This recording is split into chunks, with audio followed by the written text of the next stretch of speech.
But now they're stuck with probably a Gatot Kacha. Which isn't bad. What else is there though for Rome? This is weird for TLPH. They're committing to a. This is sort of a Team Falcons draft. They're committing to funneling the Moskov towards the mid to late game. It's all Moskov. Yeah, he doesn't pick a Cho, does he? Nah. Do they Khalid? They need a little speed. I wouldn't want like a traditional slow roamer on this. Yeah, just still go Gatot. Yeah, Just the that's the only good option, honestly. Because with a Khalid, again, we learned from AP Brent tonight, it doesn't always just have to be on the Moskov. Like, if you have a Khalid with a BOH, that's some damage. That's some damage. And good setup potential, There's too. a lot of good heroes here for UA, by the way. Valentina is even a good option. Yeah. Val, Varsa, Eve. Among the planes. Yeah, That's Eve. Oh my goodness. This is a lot of control, man. Like, if you look at RORA's lineup from game 1 to now game 2, like game 1 they went super fast. This one is all about controlling. Yeah. And then of course you have the Granger to go ahead and scale up. If TLPH Team Liquid Philippines are defending Welcome to Mobile Legends. Find any solid footing against the league #1, and they're holding on at match point.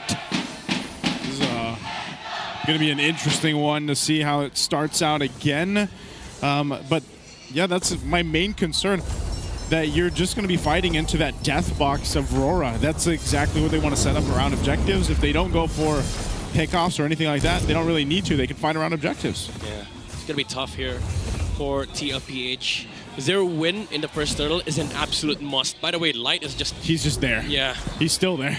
He's messing up with the Gatot Kacha. He knows he wins that trade. He's trying to get the Revitalize out or something maybe, but ultimately they're fine. Yeah, so this is the Team Kite's first time. This season anyway. TLPH have to do a lot with Phobius and Zushin, honestly, for their side. Have to make the first turtle work in their favor. Problem is, how do you do that against Akai? Like, he's one of the most reliable turtle takers in the game. Oh, wait. They did it. Aurora did it. What they do? This is Lancelot at home. Akai plus Arlott. Yep. That's only dash. Well, up to a certain point, but you know. Yeah, imagine pinning both the Phobius and Fredrin to a wall. Dash. At Edward's going to have to Only vengeance. Especially dangerous grass, by the way. So the objectives get even more deadly. That's right. Or dangerous, if you will, around this composition that RORA has. I believe the term is dangerouser. Yes, it's very dangerous. No, I consider deadly. Deadly. Deadly grass, dangerous grass. Yeah. DD grass. Major presence from both sides here, down bottom. 3 apiece, with the mid lane still looking to clear faster so they can rotate towards the turtle. No, the mid lane, bro. Oh, wait, what are they going to do here? I don't think they can do anything yet. Even Edward has a Final Slash. He's not going to use it here as that turtle's up. They're already setting it up, though. RORA's in position at TLPH. Round the corner, Carl Teasy will jump in. There's the RWM. No. It's going to get the heavy spin out. Carl Teasy will actually get the turtle, but they might lose some bodies here.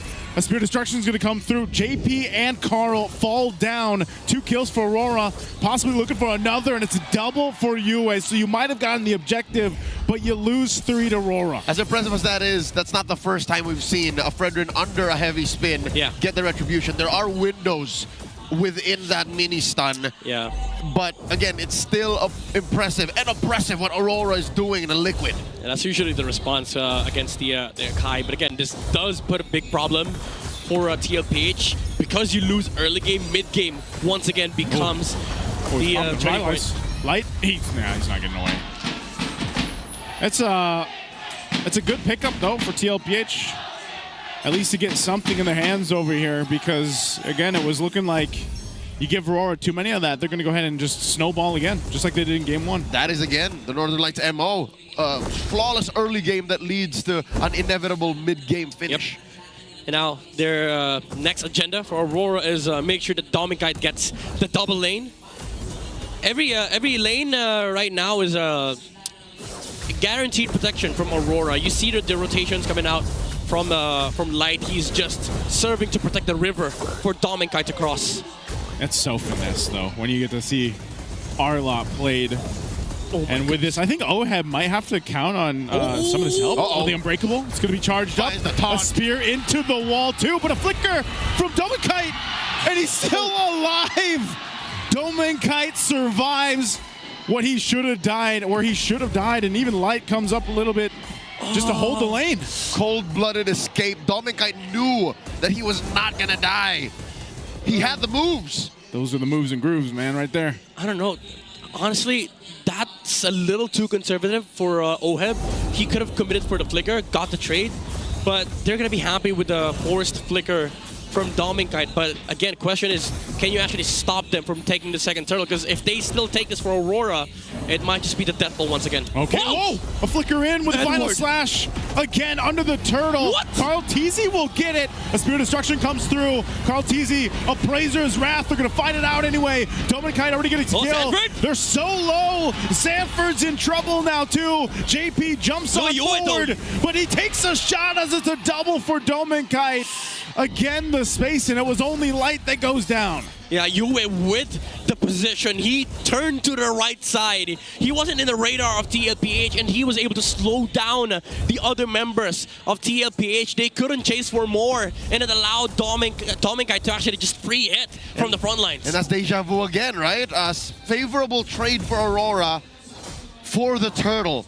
I wonder how long this can go for Liquid, because if you told me that this would happen one more time for the final turtle and maybe again in the Lord, I'd say that's diminishing returns for the Cavalry. Yeah, I don't agree with this kind of decision making from TLPH, because you're losing the economy battle against Aurora, and you still have to worry about the mid-game power spike of Dominkite. Now he does have the Sky Piercer, I believe. Yep. That's permanent damage. Again, turrets don't respawn. Actually, he finished the Sky Piercer first before the Hunter Strike. He knows how important the item is. He had the Sky Piercer even before the Hunter Strike. I need my stacks now. So does he? Did he got? Oh, hold on. There's a jump from JP. They're gonna go for Edward. Edward trying to get away. RWM drops. The final slash gonna be used too. They'll fight under the turret anyway. They lock down JP with the heavy spin. Sanford's gonna be next. They go in and get another kill. Looking for more. Turret is for the taking here in the mid lane. Rora again with 2 kills. Bro, they is too clean. Yeah. Final slash from Edward into Dominkite's open arms. Look at that. Look at that standoff right there, man. And now look at the problem. They have a Moskov. They can't fight. But the thing is, they can't even split push, because even if they do, Rora's just gonna brute force through these towers. Carl, what? Gets a flicker. There's the SOD. I don't think you're going to want to follow up into 3. Light could be a trouble. It could be a sacrifice here, but he drops the Glorious Pathway. They'll go and focus on JP. JP's gone, and they're going to fight it in the mid lane again. They're still going to push it in even on the turret. Infernal Pursuit from Sanford will go ahead and keep him at bay. Again, it's a trade for a trade. A final slash from Edward. He's going to get Dark Wave, but Sanford has to flicker, but Carl's going to be next. As Dominkite picks up another kill, he's going to go for Sanji as well. He wants another stack. Got close, but it'll be Edward that takes out Sanji. They forced a trade here for TLPH. They thought they could fight Rora. Give space for Oheb to farm. Little do they know, Rora actually is willing to fight. They're willing to get these stacks. They don't care if you're buying time, because they're getting the numbers onto Dominkite. Edward with this Arlet is just so aggressive, serving up kills for Aurora. And now the monkey paw curls. Finally, Aurora are able to punish Liquid for the prior unfavorable trades. The final turtle goes to the Northern Lights, up by 5,000 gold. You'll see that the early Sky Piercer is paying off. Dominkite got at least 3 stacks from that prior, so he is playing with fire right now. Malefic Roar on this Granger. 756. That's how fast the Malefic Roar came for Dominkite. Look at the damage from this Granger. How do you stop this if you're Liquid? Man, I don't know. It's one of those situations again where even your tankier dudes are feeling the power, the threat of the Death Sonatas. Even the Rhapsodies are hurting them, man. Yeah.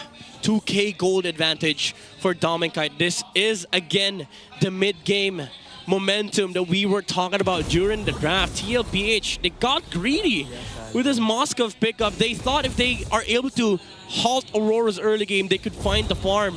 But every single time, Aurora just chooses to fight because they're a lot stronger And they're winning these fights because of these final slashes from Edward into the RWM of Yue. The complete other half of the arena is quiet. The Cavalry knows it's dire straits for their team. Liquid is in a better state now than in Game 1, but that is an understatement to what Aurora has done. They're up 6K, 9 minutes in. I don't think Liquid can even look at this Lord spawning in the lower corner. Oheb. Edward is chasing down Oheb.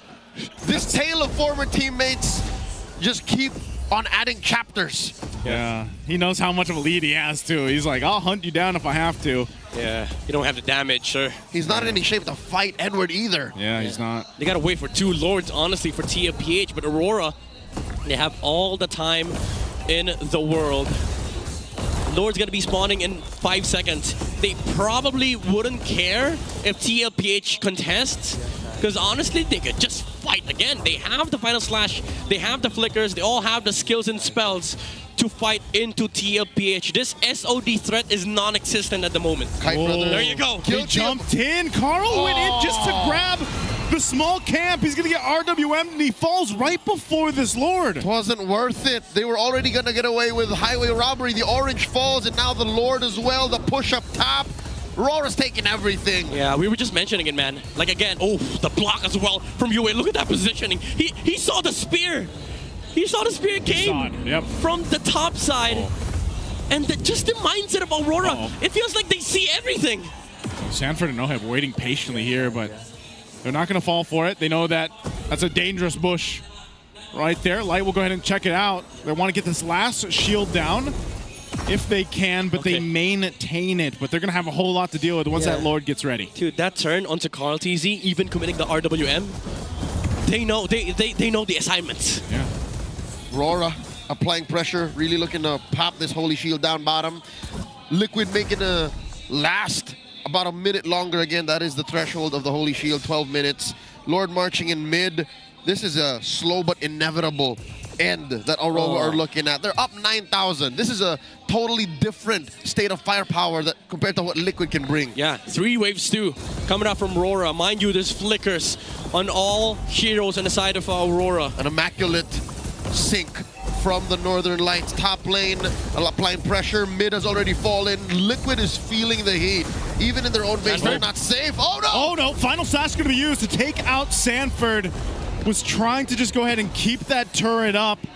They bought time for the Lord to be cleared, but RWM dropped down, forcing JP back. They might just lock onto the base here. They go in with a stun. They force out the beacon from Sanji. There's a jump from JP. They're trying to maintain these waves, but it's way too much firepower coming out from Rora, and they'll do it again in under 12 minutes. They pick up another kill, and they'll sweep TLPH. The epic rivalry comes to a conclusion.